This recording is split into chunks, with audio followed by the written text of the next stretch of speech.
Greetings world. We are anonymous.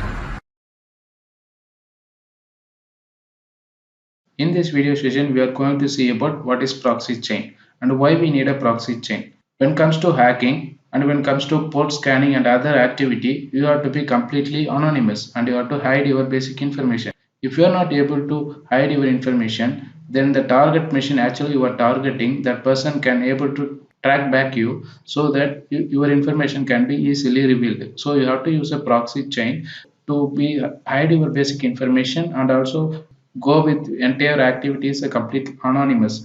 Now what is actually a proxy chain? Proxy chain is nothing but it list of proxy servers which actually forwarding your traffic from one server to another server. Suppose you are doing one operation on target machine, all the browser traffic or all your network traffic will go to through the proxy servers. So each time the proxy server will vary, so the person can't able to track back you. Or suppose you are just browsing something on your browser, you want to hide your information, that time also you can go with a proxy chain. Now if you are using a proxy chain, I'm damn sure you guys will be completely anonymous. Let me go ahead and open my browser. I will show you what is a proxy servers. So here I just have a list of proxy servers from Proxy Nova. Here you guys able to see about what is a proxy IP, what is a proxy port, and last to check this just health of that machine, and proxy speed, that is a latency, and proxy country where that proxy server belongs. Basically what will happen, where proxy server available across the globe. So if you are using a proxy chain, your entire traffic will be routed through all the proxy servers. If you are using the Kali Linux, the proxy chains are already pre-installed. Let me go ahead and I will show you where you can find the proxy chain configuration file. So I'm just hitting my file section. You have to go to your root folder. Once you enter your root folder, you can see a folder name etc. So under etc, there is a file called proxychain.config. So this is what the file we most wanted now. To configuring a proxy chain, we're going to edit something on this file. Let me just close this window, and as usual you guys know that, right? So all the operation we have to do within a terminal now. So let me just go ahead and open my terminal first. Before that you have to check actually you are in a root. So for checking that you have to issue a command who am I. Yes, currently I'm in root. Let me go ahead and clear my terminal. Before we configure that proxy chain, I just want to show you guys something. There is a editor called Nano. So you can directly type NANO, that is a Nano. What is a Nano editor? So Nano editor is an open source editor which comes pre-installed with the Linux distribution. Kali Linux also it is available. This Nano editor is completely a open source editor. So when you are working with a terminal, you want to edit some files, you no need to go back to your file explorer and you no need to open that file. From a terminal itself, you can edit that file using the Nano editor. The Nano editor is something like same like maybe you guys familiar with Vim editor, Visual Studio Code, and Notepad++. So something like that. But everything this editor will happen in your terminal itself. Let me go ahead and just give this command nano. I'm just hitting enter. Now the editor is appearing. So guys, this is like a normal editor. So I can able to type anything. If you want, I can save that file also. Let me just close this editor, Control X. Let me clear my command prompt. Now we have to configure a proxy chain, right? So we have seen that proxy chain start config file. Now we have to edit that config file. So we have to use a nano editor to edit the config file. Now we will just open the proxy chain configuration file. You have to provide the command nano slash etc slash proxy chain dot conf.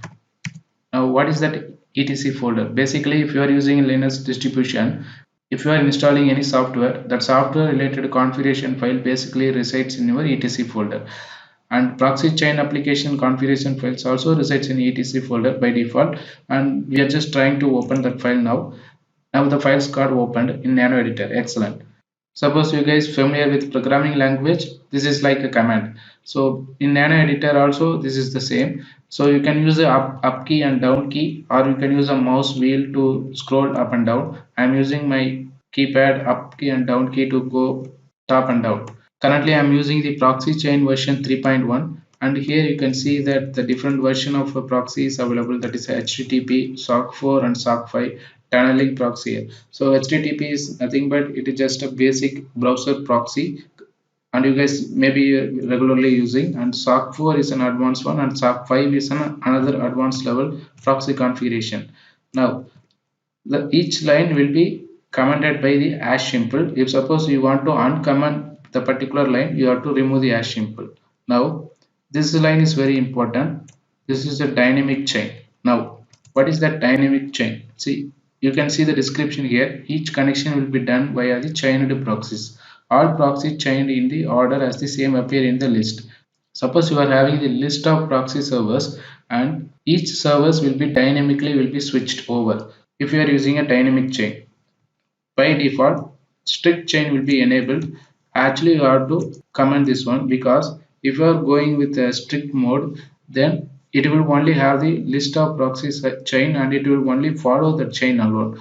Suppose you are using 100 proxy servers in a list, and it may not be all the 100 servers are up, maybe 10 servers currently down, and the remaining 90 servers you have to do a proxy chaining, then the dynamic will work. But when it comes to strict chain, all the 100 server has to up, then only the strict chain will work. And another variety is in a random chain.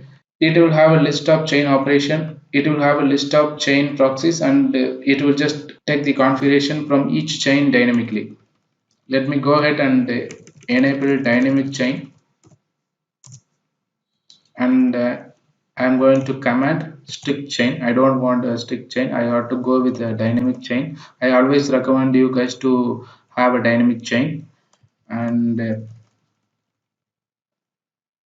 so this is very important area, proxy DNS. Many guys will failure and they don't know anything about this proxy DNS. Why? Because if you see, proxy DNS request no link for DNS data, which means that if you are using a proxy chain, then you will be completely anonymous, but your DNS information will be shared, which means that your IP address alone will change, but your DNS information will not change. Now, this is what actually a problem. So you have to very cautious about this proxy DNS. So if you are enabled to proxy DNS, it will change your DNS also. Maybe you will resides in United Kingdom and you are using a proxy chain, your IP will be Australia and your DNS also will be Australia. So now this time will be you will be completely anonymous. And I request you guys to have a focus on this section. This is example section. So this is how you're going to configure your proxies. So you can configure HTTP and SOC 4 and SOC 5 configuration, and let me go ahead down and I will show you guys how we can do that. So this is a proxy list. This area is very important because here only going to configure your proxy list. By default, proxy chain configured SOC 4 and the port number is 9050. 9050 is nothing but that is a tar port. It will just choose the dynamic proxy servers and it will just encrypt your request and it will forward your traffic from one proxy server to another proxy server. So this place actually we have to configure our proxy servers. The next part is a proxy list. So here is where we going to configure our proxy server.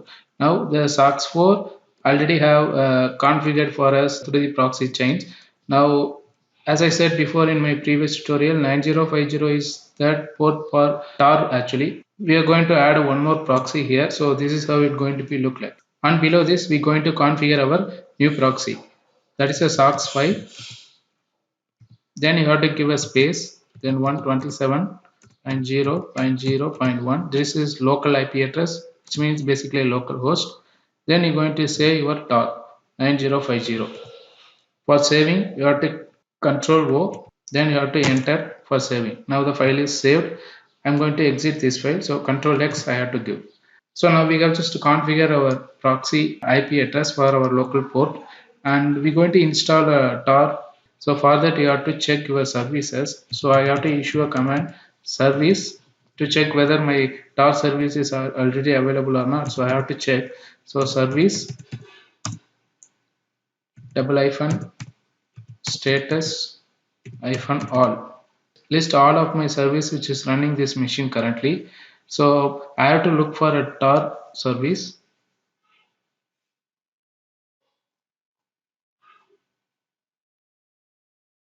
Yes, here is my tar services available. Suppose in your machine if tar service is not installed already, so you have to install. To install you have to provide apt-get install tar. So which will install tar service in your machine. So in my case already I have installed tar service, so I have to restart my tar service. So service tar restart. So now my tar service is actually restarted. I have to start my proxy chain with any browser. So to start your proxy chain you have to use proxy chains Firefox, the site actually you want to launch. This time I am going with google.com. So basically what will happen, it will just open the browser with the proxy chain configuration and it will load that particular website. Instead of Firefox, I want to go with the Chrome. Basically I am convenient with Chrome, so I am just going with Chrome browser. So Google-Chrome. If you want Firefox, you can go with Firefox also, it will work fine. So proxy chains Google-Chrome. Actually the site I want to launch, I have used the www.google.com. Now what the proxy chain will do, proxy chain will initial the proxy configuration and it will open my browser and it will load the site with the corresponding proxy list. And now very important thing is that I will show you in the command prompt now. If you see the command prompt, it will look for the different proxy servers. From my local IP address, this is what the port I have configured 9050. It started to connect the proxy chain. It first look for the one of proxy server with the port number 53, but actually the proxy server just denied its request. Then it's tried to again connect with the same server. This time it got okay, and it tried to connect with a different server. Sometimes it got denied and sometimes it's get connected. This is just information which is provided by the proxy chain. If you much interested that server actually you are connected, then you can look it for that particular information. In nutshell, you no need to monitor these things basically. So this is what the idea.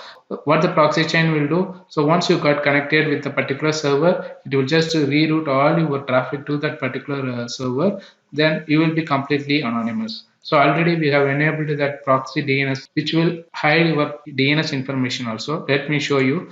In Chrome browser, we're going to check for if there any DNS leaks which is available for my particular request. So I'm going to see DNS leak test.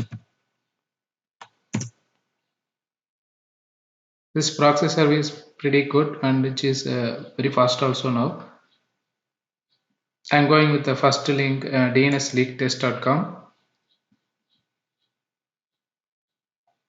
Wow, if you see, it will give me the different IP address. Actually, this is not my IP address, and also it's claiming that I am from New York, United States. Actually, New York and United States is far from my home. Let's do a DNS leak test. So, what is a DNS leak test? I told you, right? So, usually the DNS leaks is nothing but your internet service provider. So, if you are not enabled to proxy DNS, it will just change your IP address, but it will not change your DNS information. So still you can be traceable. So if you use a proxy underscore DNS, that flag is enabled, then it will do the DNS hiding also. So if you see that the DNS information currently it's telling that from United States. So this is completely anonymous, guys. So let's do one more thing. I'm going to just stop the proxy chain and I'm going to restart my tar. So every time you have to restart if you want a different type of proxy chain configuration. So every time you restart a tar and it will try to connect a different proxy chain list. So I have started my tar. Then I want to do the same operation proxy chains Google-Chrome browser and the URL I'm looking for www.google.com. The Chrome browser got launched. Let's do a one more time DNS leak test.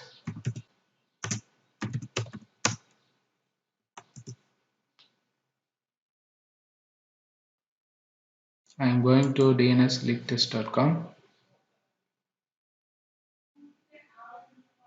This time also it's telling I'm from New York and the IP address is different, 209. So previously it was different, now it's different. Let's do a DNS leak test. Now the internet service provider, it's telling level 3 communication from United States country. So this is great, guys. Let me do one more test.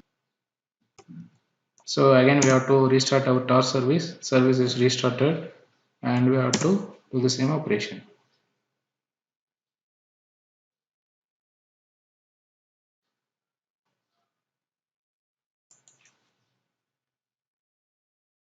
Let me do a DNS leak test.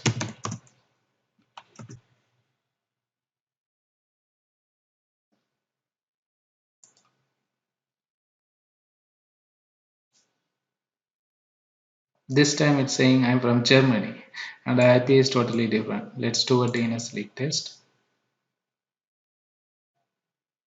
I am from Germany. Wow, this is amazing. So that's it, guys. So this is how you can able to configure your proxy chains, and this is what the basic about the proxy chain. Suppose if you are enabled DNS leak, so then it will be 100% sure that you are completely anonymity.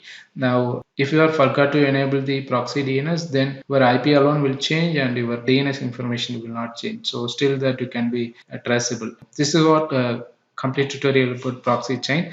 So from next tutorial we're going to see about how we can configure and how we can change your MAC address. So this will also give you the complete anonymity. So this is what we're going to discuss on next tutorial, guys. So